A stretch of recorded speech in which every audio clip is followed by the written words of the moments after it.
Hi guys! Welcome to my channel! Bro? Hoy, anong ginagawa mo? Why you are here? Hoy, anong why you are here? YouTube channel ko to. Umalis lang kami ni Marky at Marcus kahapon. Nainis nga ako kay Marcus. Kapag tinatanong ko siya, puro lumaki ako sa farm. Paulit-ulit parang robot. Tapos, pag uwi ko, iinisin mo pa ako. Umalis ka nga dyan. Bro. Ang damot mo naman. Parang di naman kita naging kaibigan. Nakakadismaya ka.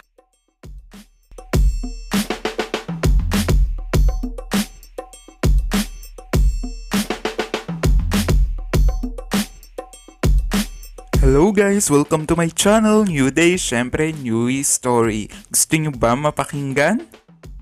Sa akin mo na lang kwento.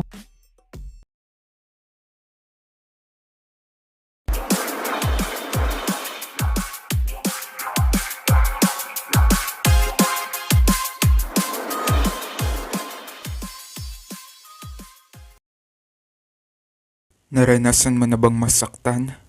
Siyempre, Ayun kasi ang kukwento ko.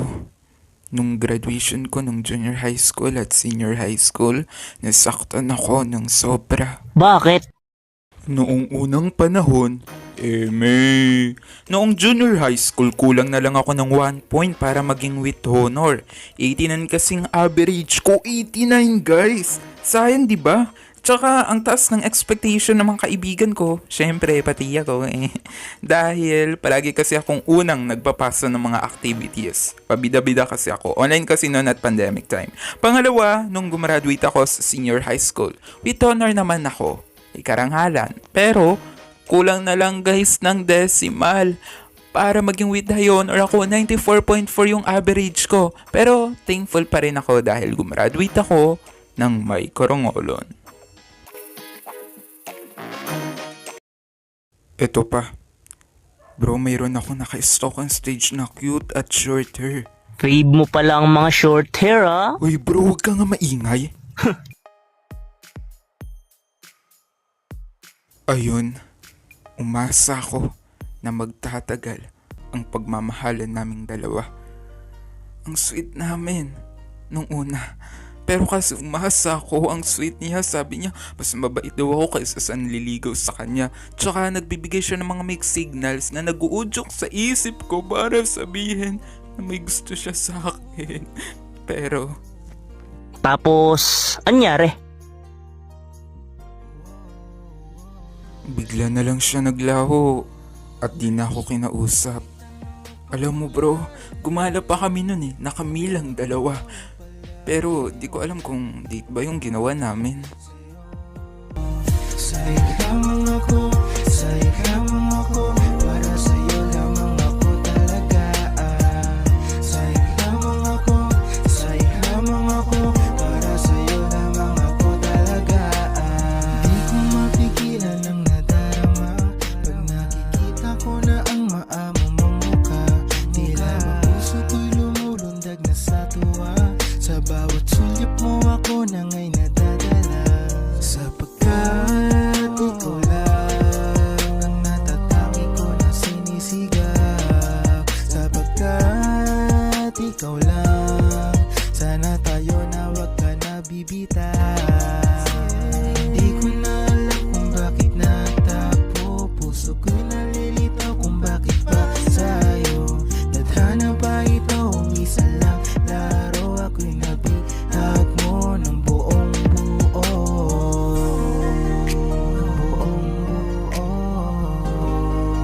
Ng buong buo. Ano ba kasi meaning ng date? Date min petsa, baliw. Mas baliw ka bro, ang ibig kong sabihin kung date ba yung ginawa naming dalawa. Oh, may nag-comment. Date daw yun. Nag-date kami? Ayos lang yan bro. Ayos lang yan. Pwede ba makahingi ng payo? Anong tayo? Wag na nga, mag-move on na ako. Baka ikaw lang ang mag-move on. Ba't ka naiinis? Wala. nakakadismaya kasi sobra at sobrang nakakainis. Naalala ko kasi yung nangyari sa akin dahil sa init ng panahon. Grabe guys na yung init. Kaya merong dalawang nasayang dahil sa heat index na yan. Ang una bro, may report kami at kami yung huling grupo na magre-report kaya lahat ng pressure ay nasa amin. Siyempre kailangan na kitang-kita yung prepare kami. Yung group 1, group 2 at group 3 sobrang effort nila na halos magmumukhang birthday party yung ginawa nilang pagre-report. Siyempre sa group namin dapat 4 times yung effort. Kaya nung Holy Week, binuhos namin lahat ng oras namin para gawin lahat ng mga materials. Hindi kami nag-enjoy, hindi kami nagpahinga, nag-research ng maigi upang mas mapadaloy na maayos yung gagawin naming pagre-report.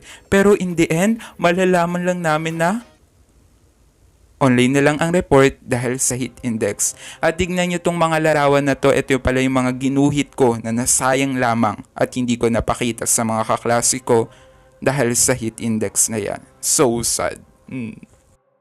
Ano yung pangalawa? Yung pangalawa bro, kukunin dapat akong judge ng advisor ko noong senior high school para sa gagawing stage play ng grade 12 students. 3 kaming student doon na kinuha para manghusga sa gagawing pagtatanghal nila. Noong linggo din na yun, nakasabay ko yung isa sa makakasama ko sa pagja-judge. Galing kasi kami sa ROTC training at napag-usapan namin yung mangyayari para sa Martes. At pareho kaming exciting na dalawa. Pagka-uwi ko, natulog ako dahil sa sobrang pagod at sobrang init na naramdaman ko sa training na yun. At pagkagising ko, nag-open ako ng Facebook at nakita ko nga na nag-post yung Facebook page ng school ko dati at sinabi nila na magiging online class na daw yung class sa Martes dahil nga sa heat index na yan. Kaya nag-chat si ma'am at humingi ng pasensya na hindi na matutuloy ang pag-judge namin dahil magiging online presentation na lamang yung gagawin nilang stage play. So sayang 'di ba? Ibabagsak ko sana sila. Buti di natuloy. Joke lang naman. Pero natuloy din naman ito ngayong taon at ikukwento ko sa next video natin. Salamat bro dahil nakinig ka at kayong mga nakikinig din sa usapan namin. Suportahan nyo din guys si Kenlor dahil isa siya sa mga best animator. Salamat guys! O yun. Nakapakinig na naman kayo ng bagong kwento mula sa aking pagsasalaysay. Maraming salamat sa 3 nominado ngayong araw. Joke lang. Maraming salamat kay Kenlor Animation, ang pinaka-feature natin on this video sa pagpayag sa collab. Sobrang tagal namin to plinano. And second kay Joel Animation to become extra on this video. And kay Dandan sa paggamit sa kanyang music. Thank you sir, sobrang ganda at sobrang lamig ng boses mo. Sa'yo lamang ako, handa sa'yo. So visit their channel, yung link nasa description box. Thank you guys. Ang maamo